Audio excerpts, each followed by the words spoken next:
के साथ, सम्मान के साथ, बिल्कुल पोलाइटनेस के साथ। सर जी बिल्कुल लल्ला बन के नहीं, बच्चा बन के। समझ में नहीं आ रहा सर जी ये जो आपने स्कीम भेजी है इसमें क्या करना है, कैसे करना है, बात खत्म हो गई। दोस्तों स्वागत है आपका एक नए क्लास में। जो बच्चे सेमेस्टर का एग्जाम दे रहे हैं, खास करके जो फर्स्ट सेमेस्टर के एग्जाम देने वाले हैं, वो बहुत ज्यादा कंफ्यूज है कि मेरे कौन से पेपर होंगे, मेरी समझ में नहीं आ रहा किसके नंबर जुड़ेंगे किसके नहीं जुड़ेंगे। जो लोग सेकंड और थर्ड में है वो तक कंफ्यूज है, लेकिन हाँ जो फर्स्ट सेमेस्टर में वो बहुत ज्यादा कंफ्यूज हैं। एक बच्चे ने हमें एक स्कीम कह लो से या पैटर्न कह लो भेजा कि सर जी ये कुछ समझ में नहीं आ रहा, समझा दीजिए।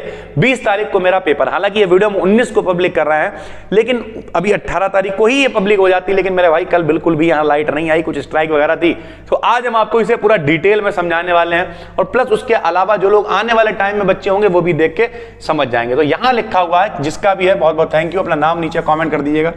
सिलेबस है ये केमिस्ट्री का BSc first semester mid term exam 2022-23। तो वो ये मिड मतलब क्या होता है, बीच में, यानी ये मिड टर्म बिल्कुल एक तरीके से हम आपको बताते हैं ये वैसे ही है जैसे 12th से पहले आप प्री बोर्ड दिया करते थे।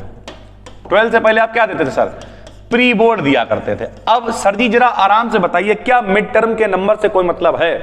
ज्यादातर कॉलेजेस में मिड टर्म के नंबर से कोई मतलब नहीं है, नॉर्मली नहीं है। कोई जिद खा के बैठा हुआ है कि इसे नंबर नहीं देने हैं तो कोई मतलब नहीं सर, ठीक है। लेकिन नंबर से 3 चीजों से मतलब है मेरे भाई, समझिए।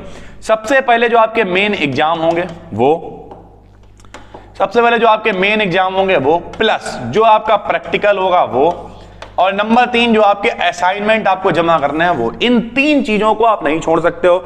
ये तीनों चीजें आपकी मार्किंग में काम आएंगी। कौन कौन सी? जो आपके मेन एग्जाम होंगे, मिड टर्म नहीं, जो मेन एग्जाम होंगे वो, प्रैक्टिकल होंगे वो, और जो असाइनमेंट आप जमा करोगे वो, ठीक। अब सर जी तो थोड़ा ये समझाइए, ये जो यहाँ पर रवन्ना इनने इतना सारा दे रखा है इसका क्या मतलब है, समझो भाई। सबसे पहले तो ये मिड टर्म का सिलेबस है, इसका मतलब इन्होंने क्या कह रखा कि थ्योरी में ये 4 यूनिट्स आएंगी, समझो। टोटल केमिस्ट्री में 8 यूनिट है, उसमें से इन्होंने कहा कि 4 यूनिट देंगे। इसका मतलब क्या सर जी, जितनी यूनिवर्सिटी हैं, जितने कॉलेज हैं, सब में यही आएंगी? नहीं जी, हर कॉलेज हर यूनिवर्सिटी का एक उन्होंने टेलीग्राम या व्हाट्सएप या कोई ग्रुप बना रखा होगा, या फिर कॉलेज में उन्होंने आपको बताया होगा कि ये यूनिट आपके मिड टर्म एग्जाम में आएंगी। मिड टर्म को इतना ज्यादा सीरियस आदमी इसलिए भी नहीं लेता है क्योंकि अभी बच्चे बता रहे थे 20 तारीख को मिड टर्म एग्जाम है किसी कॉलेज में, और वहां पर एक ही दिन में तीनों मिड टर्म एग्जाम। तो अगर ये वाकई में बहुत सीरियस मैटर होता, इसे आराम से समझना, तो वो एक दिन में 3 कैसे हो जाएंगे? सुबह 8 बजे बुलाया, बोले 8 से 9, 9 से 10, 10 से 11, या 8 से 10, 10 से 12, 12 से 2। इसका मतलब यह है कि इतना ज्यादा सीरियस लेना नहीं है, नंबर 1। नंबर 2 सर जी फिर हम क्यों देने जाएं? कुछ लोग ऐसे भी होंगे जो शायद ना भी देने जाए, छूट जाता है उनका, फिर हम क्यों देने जाए? देखो भाई, सबसे पहले तो मेन एग्जाम आपके 10, 12, 15 दिन बाद है। इसी बहाने आप अपनी औकात चेक कर सकते हो, सरल भाषा में कहें तो। सर जी औकात की बात ना करना, बहुत है, हाँ पता है बहुत है, बिना करा होता है भैया हमें कुछ इंपॉर्टेंट बता दो। तो अपनी औकात चेक करते हो, पेपर देने जाओ, कोई टेंशन नहीं है। मिड टर्म के पेपर देने जरूर जाएं ताकि पता चले ये बिल्कुल प्री बोर्ड की तरह कि हमें कितना आता है, या कौन से क्वेश्चन है जो पेपर में आ रहे हैं और ये तो मेरी नजर में नहीं था, छूट गया था, तो आप उसे देख सकते हो। तो ये तो वो दे रखा है। अब ये प्रैक्टिकल क्या है? ये प्रैक्टिकल वो होंगे जहां तक मेरे हिसाब से जो आपके मेन एग्जाम में आपको करने हैं सर, ठीक। अब मेन एग्जाम के प्रैक्टिकल में भी हम आपको बता दे रहे हैं, कई कॉलेजेस होते हैं, कई क्या ज्यादातर कॉलेजेस ऐसे होते हैं जो लोकल कॉलेजेस हैं, वहां पर क्या होता है, नॉर्मली बच्चा पन्ना लेके जाता है, छाप लेता है। सर जी क्या बता रहे हो, नकल कर करना बताओ? नहीं, ज्यादातर जगह पे लोग कॉपी नहीं कहते, फोन, नकलबाजी ये सब कर करा के छाप देते हैं। इतनी ज्यादा टेंशन नहीं लेनी होती, चलते हैं पन्ने मेरे भाई, ठीक है।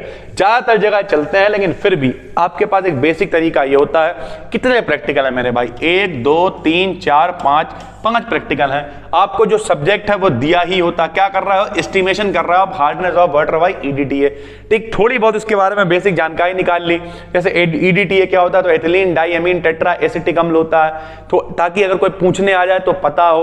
उसके बाद इसकी रीडिंग क्या है, थोड़ा बहुत जब आपने कॉपी में लिखा हुआ देख लिया सर, बस। उसके बाद देखा कि अगर चल रही है, सब छाप रहे हैं तो हम भी छाप रहे हैं बैठे हुए, सब नकल कर रहे हैं हम भी कर लेंगे, कोई दिक्कत नहीं है, मस्त करके लिखेंगे। और अगर आपको लगता है कि नहीं चल रही है तो मेरे भाई कोई टेंशन नहीं है, आपने ऑब्जेक्ट लिख दिया, सारी चीजें नॉर्मल लिख दी, जो आप बेसिक नहीं, एक तरीके कहते हैं सिर्फ मोटा मोटा एक अंदाजा लिख दिया, बस। कोई कुछ नहीं होता यार, पूरे नंबर आराम से मिल जाते हैं, कोई दिक्कत की बात नहीं है। अब ये क्या मैटर है असाइनमेंट का, क्या जैसे यहाँ लास्ट डेट है 20 तारीख ही इनकी जो भी है, तो answer any one of the question. तो नॉर्मली कॉलेजेस में असाइनमेंट में सिर्फ वो लिखवाते हैं फाइल और जमा करवा लेते हैं। जैसे सेक्शन ए में थ्योरी दे रखा है इन्होंने, तो थ्योरी का मतलब क्या, इन दोनों में से कोई आपको एक लिख देना है, चाहे आप तो रिएक्शन मैकेनिज्म लिख दें और चाहे डिटेल इन बॉन्डिंग थ्योरी लिख दें सर, ठीक है। इन दोनों में से कोई आप एक लिख, जरूरी नहीं है, ये सबका नहीं है, अलग अलग कॉलेजेस में अलग अलग यूनिवर्सिटीज में अलग अलग भेजा गया होगा, एक एग्जाम्पल यहां लगाया हुआ। ज्यादातर कॉलेजेस में खाली ये जमा हो जाता है, 4-5 पन्ने आपको लिखने होते हैं, शायद यहाँ पे दे भी रखा हो, नहीं दे रखा है, 4-5 पन्ने लिख के फाइल जमा हो जाती है और उस फाइल में भी नॉर्मली आप उससे रिलेटेड कुछ भी लिख दो, कुछ नहीं होता मेरे भाई। अगर इतना ही काबिल होते हैं ये लोग तो एक महीने में सेमेस्टर नहीं हो रहा होता सर, सीधी सी बात है, ठीक है। ये आइटम सर जी क्या, सेक्शन बी प्रैक्टिकल, तो ये डिपेंड करता है कॉलेज के ऊपर। कॉलेज वाले देखिए होता क्या, हम आपको बताते हैं, कॉलेज वाले दो तरीके से प्रैक्टिकल करवा लेते हैं, एक क्या होता है इंटरनल और एक होता है एक्सटर्नल। तो इंटरनल क्या होता है, इंटरनल में उन्होंने आपको बुलाया, खुद पूछा थोड़े लेवल पे, ये सब कॉलेज के लेवल पे डिपेंड करता है कि उन्होंने बुलाया, पूछताछ करी थोड़ी बहुत। एक्सटर्नल में कोई बाहर से एग्जामिनर आ गया, उसने कुछ पूछ लिया सर, ठीक है। तो इस तरीके से प्रैक्टिकल होते हैं मेरे भाई। तो ये डिपेंड करता है कॉलेज वाले के ऊपर कि वो असाइनमेंट में कुछ प्रैक्टिकल करवा के देख रहे हैं, नहीं करवा के देख रहे हैं, या नॉर्मली बस उन्होंने फाइल लिखवा के जमा करवा ली है।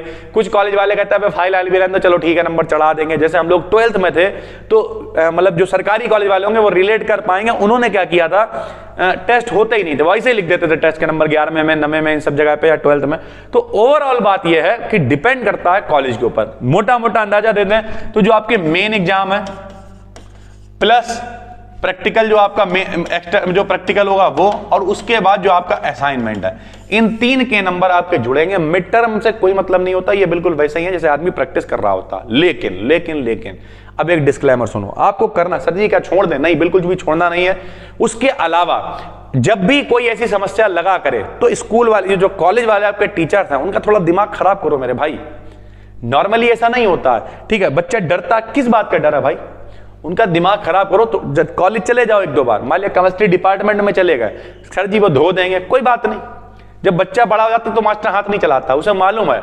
जैसे हमारे जमाने में, हम कहेंगे नहीं लेकिन हमारे जमाने में हमने देखा एक बच्चे को खांसी आ गई, पता लगा उन्होंने कहा क्यों खांस रहा है, थोड़ा बहुत हड़का दिया उन्होंने, ठीक है, उठ के चला गया बाहर, 4 लड़के लेके आया, मास्टर को उड़ गया, पता चला।